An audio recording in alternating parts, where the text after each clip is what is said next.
Susan. Welcome to our first vlog. This is not the ordinary first vlog, but this is informational.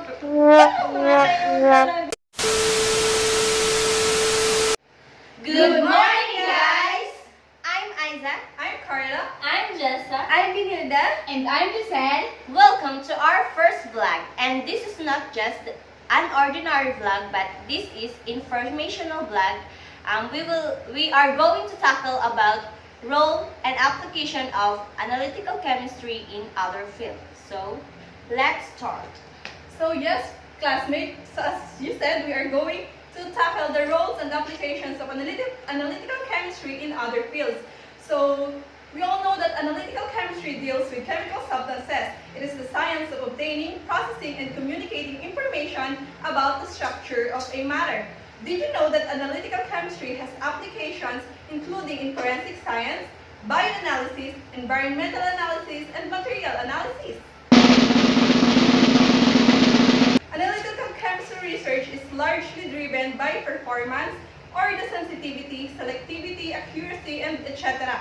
And of course, the cost, which pertains to purchasing, operation, training, time, and space. Many developments improve the analysis of biological systems. Examples are genomics, DNA sequencing, research in fingerprinting, and DNA microarray. And you know that analytical chemistry has played a critical role in the understanding of basic science to a variety of practical applications. So as you can see, as what Carla said, that analytical chemistry has played critical roles in all sciences.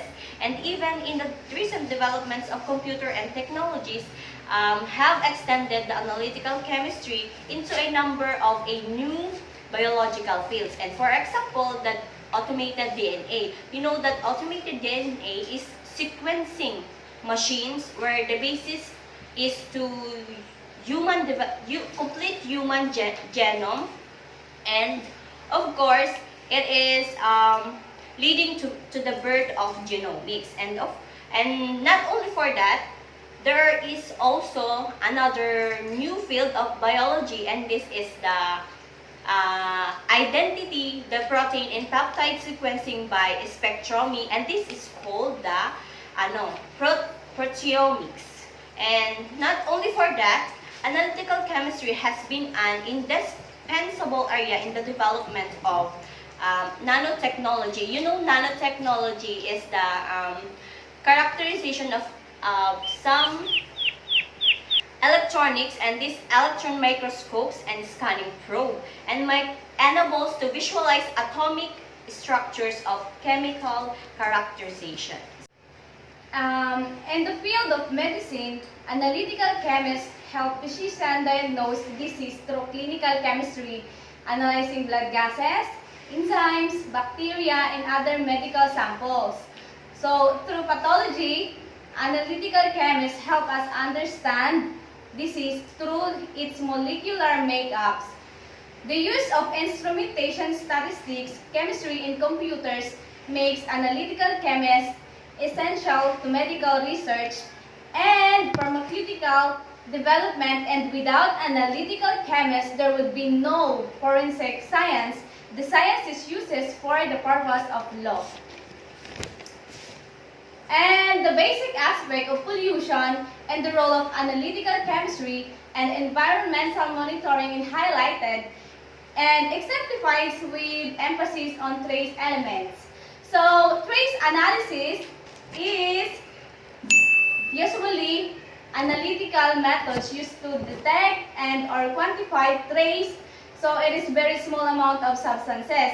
You are probably talking about environmental testing or forensics of the term trace amount of use, where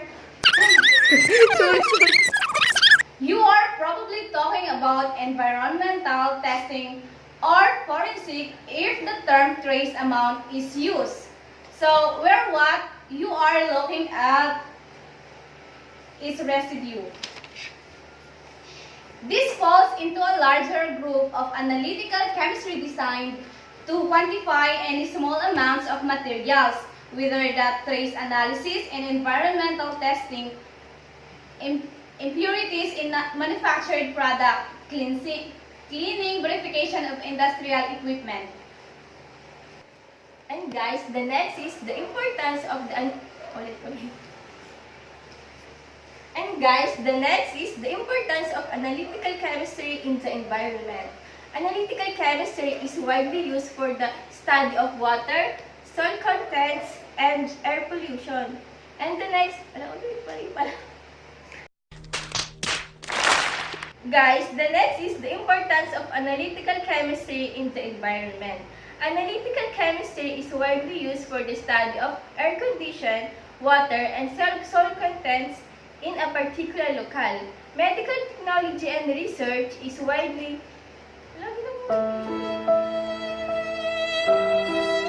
Medical technology and research is also a field which is highly reliant on analytical chemistry. In healthcare, it finds its use in diagnosis. Examples are simple tests like serum cholesterol, urine ketones, blood glucose level rely on analytical chemistry. Blood glucose is estimated by many methods, but one of the common techniques is to convert the glucose into a colored substance in a beaker and analyze it by titration with air-reacting mixtures. And the next is, similarly, serum cholesterol is centrifuged and then a coloring substance is added. The superficial layer is which is taken into a cuvette and quantified by spectrophometry. And lastly, analytical chemistry can also be used in a chip industry. Scientists are trying to invent the analysis method for reducing the chip size. The microscale chemistry can reduce the number of chemicals used in the chip size. This gives promise that analytical chemistry can use to reduce the chip size while making it better in speed. Realistically, the world would be a very different place without the scientific discipline, analytical chemistry. So guys, I hope that you have learned something from our informational blog today. So don't forget to like, share, and subscribe. Thank you guys. Thank you guys. Bye.